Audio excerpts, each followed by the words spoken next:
Newborn infections, easy to prevent but very difficult to treat. Friends, I am Dr. Timir Baran Sahu, Senior Consultant in Pediatrics and Neonatology at Apollo Hospitals, Bhubaneswar.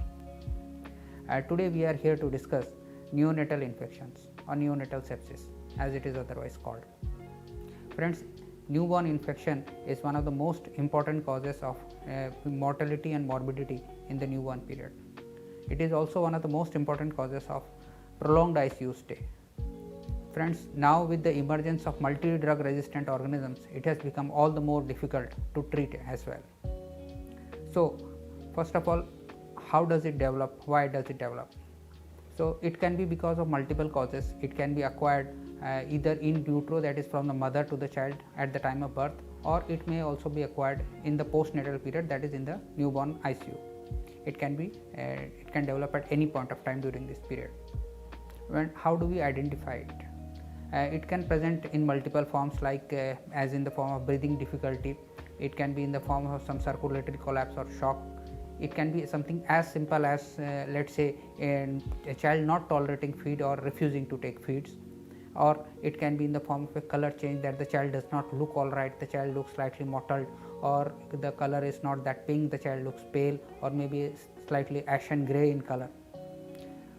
Even it is something like an abdominal distension can be a marker for or the tummy bloating up can be a marker for newborn infection.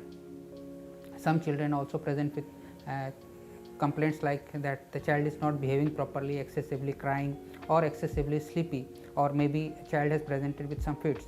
In all these cases, the possibility of neonatal infections always has to be ruled out. So friends, how do we prevent this? So basic hand hygiene is at the mainstay of any treatment of prevention of newborn infections.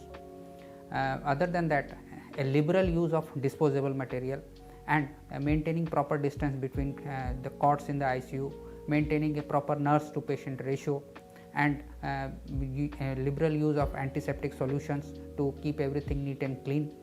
And other than that, we have to prevent people who are carrying any kind of infections from entering the NICU. That is why you must have observed that there are entry restrictions at every NICU, that very few people are allowed inside the NICU to visit the children. The whole idea is to prevent these newborn infections.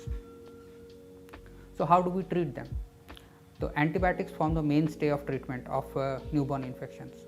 But friends, as time has passed on and multi-drug resistance has become more and more prominent, the options that we have at our disposal have become limited, and it has become an increasingly difficult problem to treat.